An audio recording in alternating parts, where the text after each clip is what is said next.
ഞാനിവിടെ ഉണ്ടാക്കുന്നത് ഒരു ഇമ്മ്യൂണിറ്റി ബൂസ്റ്റർ ആണ്. ഈ ഒരു സമയത്ത് നമ്മൾക്ക് ഡോക്ടർമാരെല്ലാം പറയുന്നില്ലേ ഇമ്മ്യൂണിറ്റി ബൂസ്റ്റ് ചെയ്യണമെന്ന്. അപ്പോൾ അതിന് വേണ്ടിയിട്ടാണ് ഞാൻ ഇന്നിവിടെ ഈ ഇമ്മ്യൂണിറ്റി ബൂസ്റ്റർ ഉണ്ടാക്കുന്നത്. ഞാൻ കുടിക്കുന്ന ഇമ്മ്യൂണിറ്റി ബൂസ്റ്റർ ആണ്. അപ്പോൾ അതെങ്ങനെയാണ് ഉണ്ടാക്കുന്നത് നമുക്ക് നോക്കാം.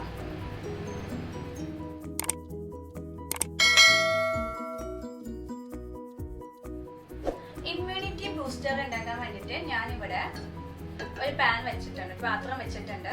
നമുക്ക് ഇതിലേക്ക് ഒരു ഗ്ലാസ് വെള്ളം ഒഴിച്ചു കൊടുക്കാം.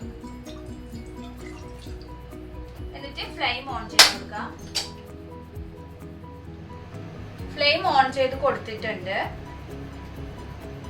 ഇനി നമ്മൾക്ക് ഇതിലേക്ക് ഒരു അല്ലി വെളുത്തുള്ളി, ഗാർലിക് ചെറുതായി അരിഞ്ഞത് അത് ഇട്ട് കൊടുക്കാം.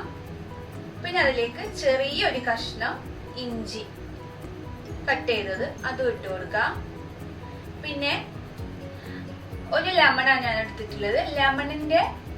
ലെമൺ ഇത് സ്ക്യൂസ് ചെയ്ത് ഇതിലത്തെ നീര് സ്ക്യൂസ് ചെയ്ത് കളഞ്ഞിട്ട് ഇതിന്റെ ഇത് മാത്രം എടുത്തിട്ടുള്ളത്, തോട് മാത്രമാണ് ഞാൻ ഇവിടെ എടുത്തിട്ടുള്ളത്.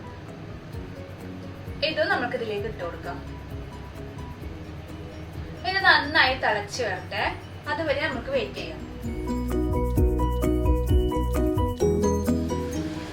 ഇതിപ്പോ നന്നായി തിളച്ച് വന്നിട്ടുണ്ട്. ഇനിയും ഒന്നുകൂടി തിളക്കട്ടെ. എന്താന്ന് വെച്ചാല് ഇതിന്റെയൊക്കെ നീര് ഈ വെള്ളത്തിലേക്ക് ഇതിലേക്ക് മിക്സ് ആവണം. ഈ വെള്ളത്തിലേക്ക് മിക്സ് ആയിട്ട് നന്നായി അതിന്റെ ഒരു ടേസ്റ്റ് വരണം. അതിന് വേണ്ടിയിട്ടാണ്. നമുക്ക് രോഗപ്രതിരോധ ശേഷി കൂട്ടാൻ വേണ്ടിയിട്ട് ഈ ഇൻഗ്രീഡിയൻസ് എല്ലാം നല്ലതാണ്. ഏതാണ് ഇഞ്ചി കഴിക്കണം എന്ന് പറയുന്നുണ്ട്, പിന്നെ വെളുത്തുള്ളി കഴിക്കണം എന്ന് പറയുന്നുണ്ട്, ലെമൺ കഴിക്കണം എന്ന് പറയുന്നുണ്ട്.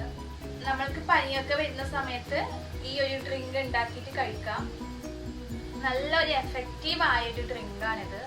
എല്ലാവരും ഉണ്ടാക്കി നോക്കണം കണ്ടിട്ട്. ഇതിപ്പോ ഏകദേശം ആയിട്ടുണ്ട്. അതിലേക്ക് നല്ല സ്മെല്ലൊക്കെ വരുന്നുണ്ട് വെള്ളത്തിൽ നിന്ന്. ഇനി നമുക്ക് ഇതിലേക്ക് ഒരു ഇൻഗ്രീഡിയൻസ് കൂടെ, ഇതിലേക്ക് ഞാൻ കുറച്ച് മഞ്ഞൾപ്പൊടി കൂടെ ആഡ് ചെയ്ത് കൊടുക്കുന്നത്.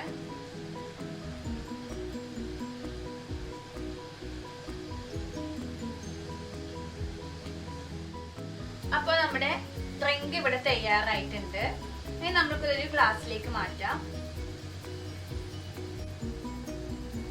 ഇത് ഒരാൾക്ക് വേണ്ടിയിട്ടുള്ള ക്വാണ്ടിറ്റിയാണ് ഞാനിപ്പോ പറഞ്ഞിട്ടുള്ളത്. ഇത് ഒറ്റൊരു നേരം മാത്രമേ ഒരാൾക്ക് കഴിക്കാൻ പാടുള്ളൂ. പിന്നെ ഇത് തിളപ്പിച്ചിട്ട് പിന്നെയും കുടിക്കാം അങ്ങനെയൊന്നും ചെയ്യാൻ പാടില്ല. ഒറ്റൊരു നേരം മാത്രം. പിന്നീട് അങ്ങോട്ട് സമയം കൂടുന്നതിനനുസരിച്ച് ഇതിന് കയ്പ്പ് വരും. നമുക്കിത് ഓഫ് ചെയ്ത് കൊടുക്കാം. അപ്പൊ എല്ലാരും ഉണ്ടാക്കി നോക്കണം. നമ്മളെ ചാനൽ സബ്സ്ക്രൈബ് ചെയ്യാത്തവരൊക്കെ സബ്സ്ക്രൈബ് ചെയ്യണം, ലൈക്ക് ചെയ്യണം, കമന്റ് ചെയ്യണം. അതിന്റെ തൊട്ടടുത്തുള്ള കുഞ്ഞു ബെല്ലൈക്കൺ കൂടി ഒന്ന് അമർത്തണേ.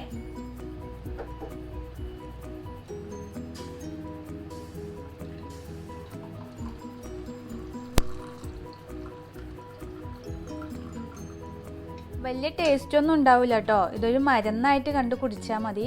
അത്രയും കുടിക്കാൻ പറ്റാത്തവർക്ക് വേണമെങ്കിൽ കുറച്ച് തേൻ കൂടെ ആഡ് ചെയ്തിട്ട് കുടിക്കാവുന്നതാണ്.